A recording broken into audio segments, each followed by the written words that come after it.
बंध के बारे में। तो आपको रासायनिक बंध सीखने के लिए लुईस डॉट संकेत सीखना होगा। लुईस डॉट संकेत कैसे निकालते हैं क्या है, तो मेरी पिछली वीडियो देख लें तथा चैनल को सब्सक्राइब कर लें। आपको per day regular bye regular video मिलती रहेगी। तो हम बात करेंगे लेक्चर नंबर 8 की। तो आपको रासायनिक बंध के बारे में बताएंगे। क्या है रासायनिक बंध? मतलब किसी अणु में उनके परमाणुओं के मध्य, किसी अणु में उनके परमाणुओं के मध्य लगने वाला आकर्षण बल रासायनिक बंध कहलाता है। तो क्या है रासायनिक बंध?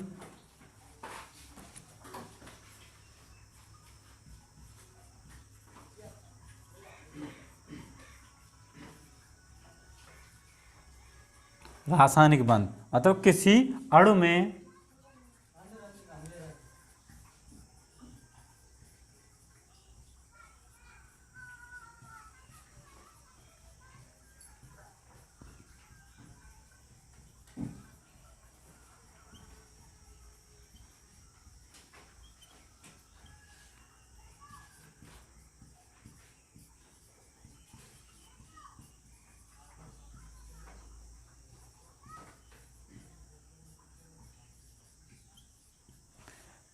में उनके परमाणुओं के मध्य लगने वाला आकर्षण बल रासायनिक बंध कहलाता है।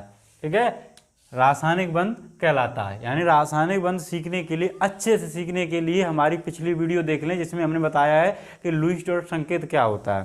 तो हम देख लें रासायनिक बंध क्या है। जैसे देख लें H2 देख लें, एग्जाम्पल देख लें H2 एक अणु है। क्या है? अणु है जो क्या है? हाइड्रोजन गैस है। H2 हाइड्रोजन गैस है और H2 एक अणु है। तो किसी अणु में उनके परमाणुओं के मध्य, मतलब H2 एक अणु है तो इनके परमाणुओं के मध्य आकर्षण बल, मतलब H एक और H दूसरी, तो एक H में एक लुईस डॉट संकेत, तो इनके बीच में ये जो आकर्षण बल है इसे ही क्या कहेंगे? जैसे इनके बीच में ऐसा आकर्षण बल है H, तो इसे ही क्या कहेंगे? हम रासायनिक बंध कहेंगे। जैसे दूसरा देख लें Na धनायन और Cl ऋणायन, जैसे इनके बीच में लगा होता है। ठीक है, और तीसरा देख लें O2 एक अणु है, ऑक्सीजन गैस है, तो इसके बीच में ऑक्सीजन के बीच में दो बॉन्ड होगा, आपस में दो बॉन्ड ऐसे होते हैं। तो ये जो बंध लगता है इसी बंध को क्या कहते हैं? रासायनिक बंध कहते हैं। ठीक है, रासायनिक बंध। अब देखेंगे रासायनिक बंध के प्रकार क्या है। रासायनिक बंध के प्रकार, इससे पहले चैनल को सब्सक्राइब कर लें एवं लाइक कर दें तथा वीडियो को शेयर करते रहें। और रासायनिक बंध के प्रकार,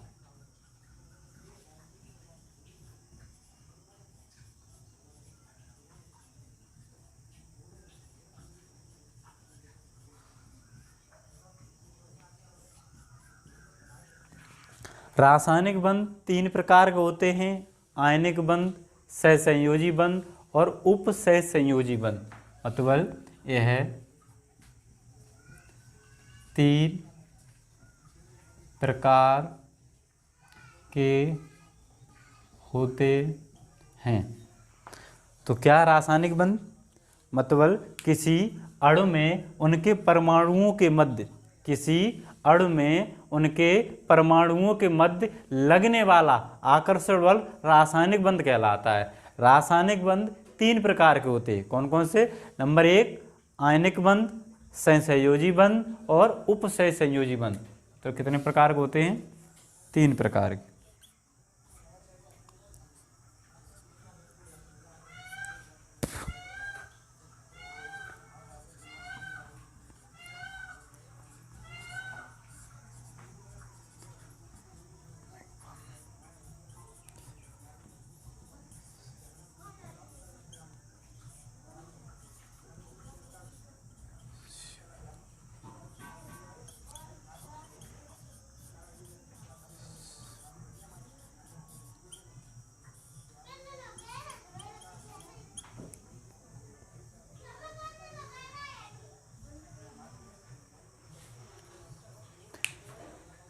तो रासायनिक बंध 3 प्रकार के होते हैं, आयनिक बंध, सहसंयोजी बंध और उपसहसंयोजी बंध। तो आयनिक बंध क्या है, उपसहसंयोजी बंध क्या है, उपसहसंयोजी बंध क्या है, तो इनकी छोटी सी परिभाषा देख लें। इसमें क्या है, इलेक्ट्रॉनों के आदान प्रदान या बोलते इसे स्थानांतरण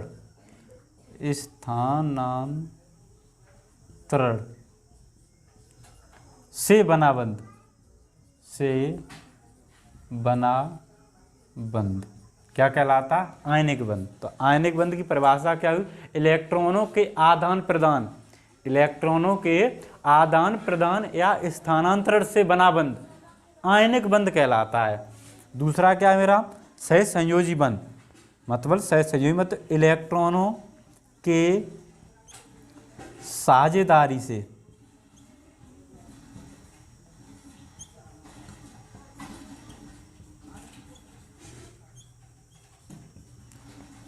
इलेक्ट्रॉनों के साझेदारी से बना बंध सहसंयोजी बंध कहलाता है। तीसरा मेरा क्या है, उपसहसंयोजी बंध, उपसहसंयोजी बंध इलेक्ट्रॉनों मतलब एक परमाणु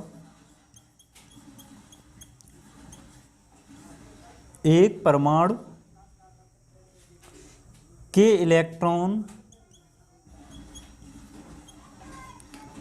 इलेक्ट्रॉन युग्म के साझे से बना, इलेक्ट्रॉन युग्म के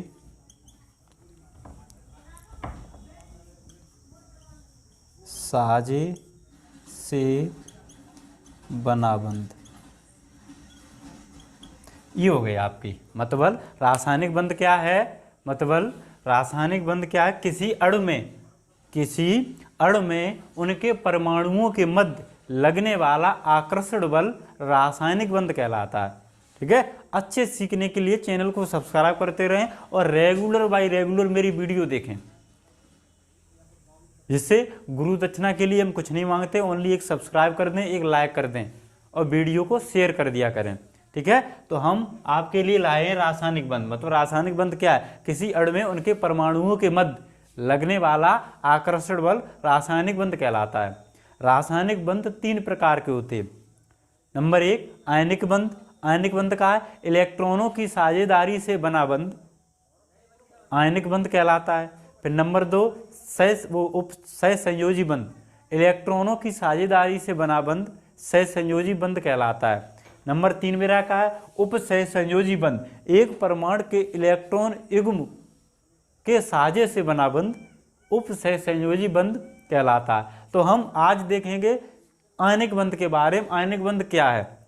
उसके बाद हम देखेंगे दूसरी वीडियो में सहसंयोजी बंध, फिर अगली वीडियो में उपसहसंयोजी बंध। ठीक है, तो एक बाई एक देख लें क्या है। तो हम सबसे पहले देख लें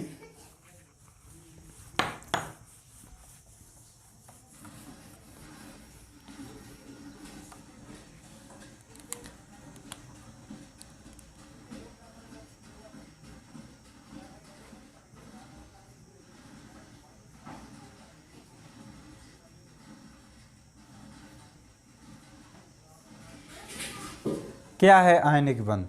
हम पहले ही बता चुके आयनिक बंध या ऐसे बोलते हैं या विद्युत रासायनिक बंध, आयनिक बंध या विद्युत रासायनिक बंध।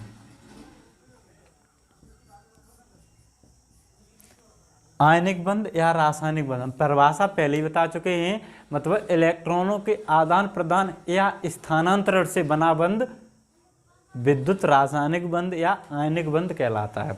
एग्जाम्पल सिर्फ देखें हम, इसमें क्या है, जैसे मैंने मान ली M, ठीक है, M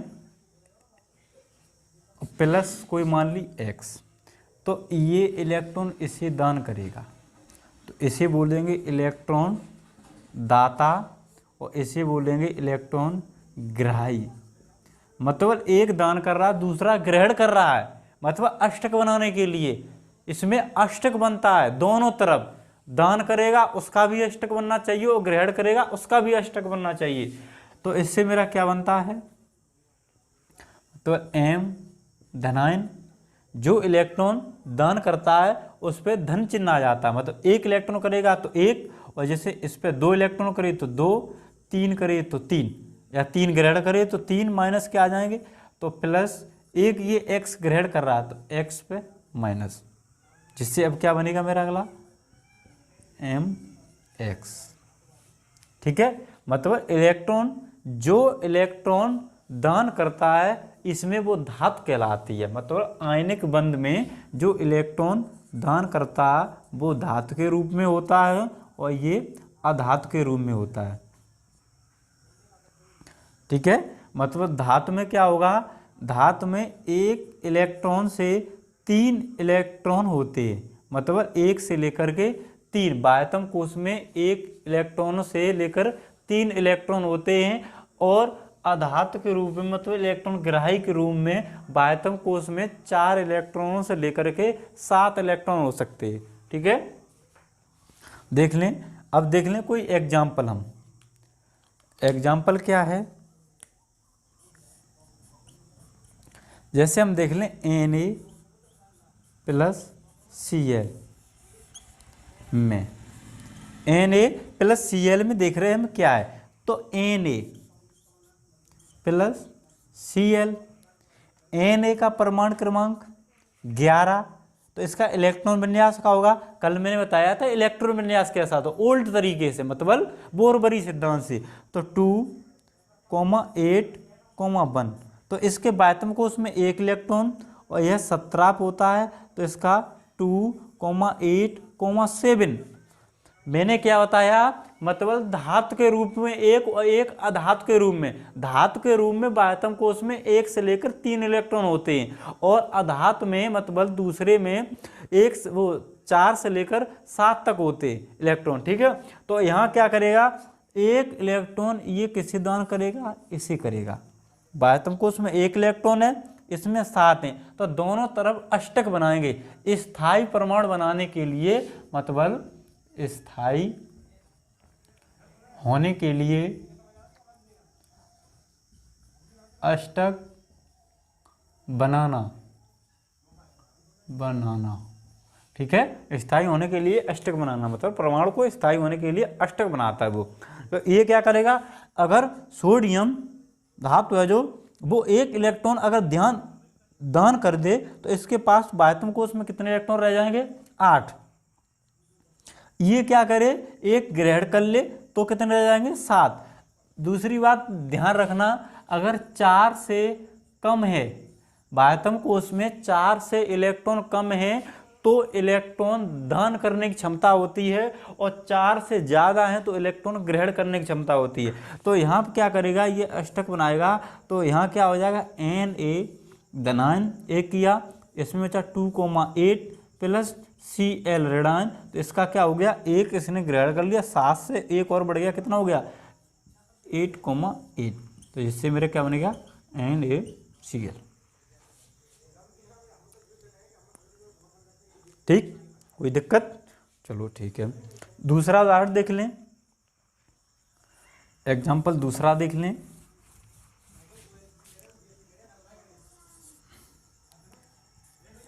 Na प्लस O में बता चुके, Na क्या है, प्लस O में Na 11, तो 2,8, 1, और इसमें 8 पे होता है, तो क्या होगा 2,6।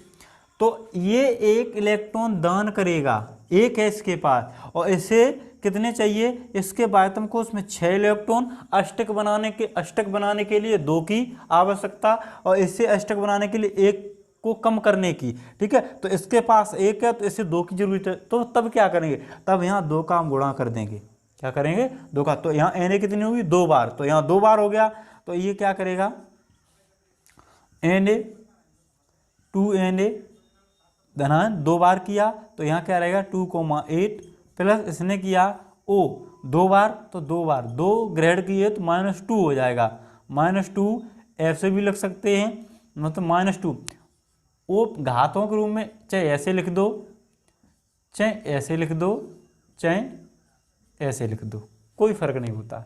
ठीक है, तो इसने क्या बना लिया, अब क्या बने, इसका बनेगा 2,8, अष्टक पूरा हो गया तो ये बनाएगा Na2O। ठीक, एक एग्जाम्पल और देख लें,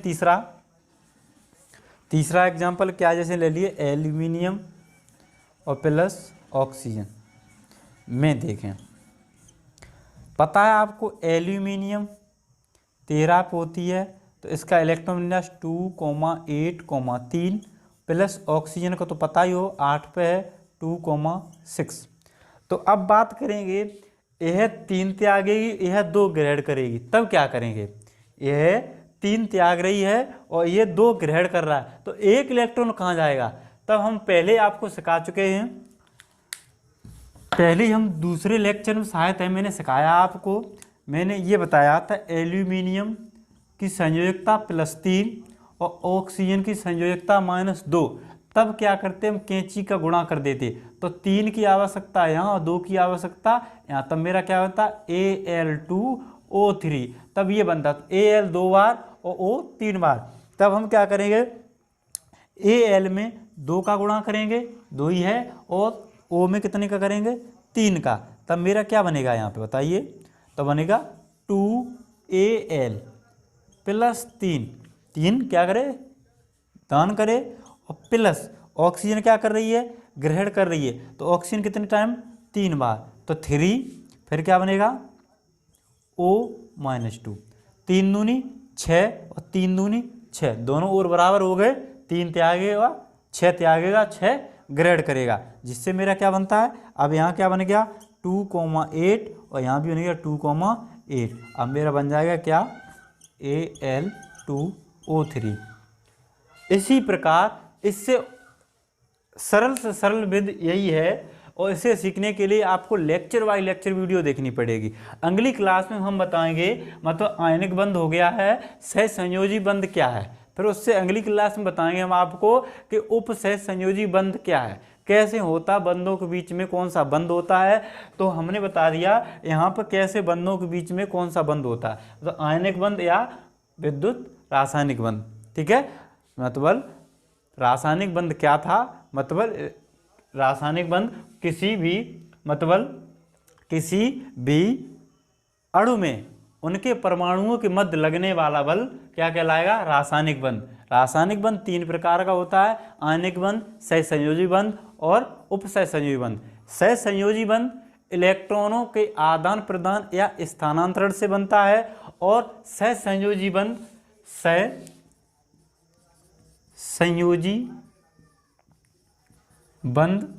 जो होता है वो मेरा क्या बनता है, इलेक्ट्रॉनों के साझेदारी से बनता है। और उपसहसंयोजी बंध जो होता है एक परमाणु के इलेक्ट्रॉन युग्म के साझे से बना बंध उपसहसंयोजी बंध कहलाता है। आज के लिए इतना ही काफ़ी है, और चैनल को सब्सक्राइब करते रहें, जितना हो सके उतना वीडियो को शेयर करते रहें। ठीक।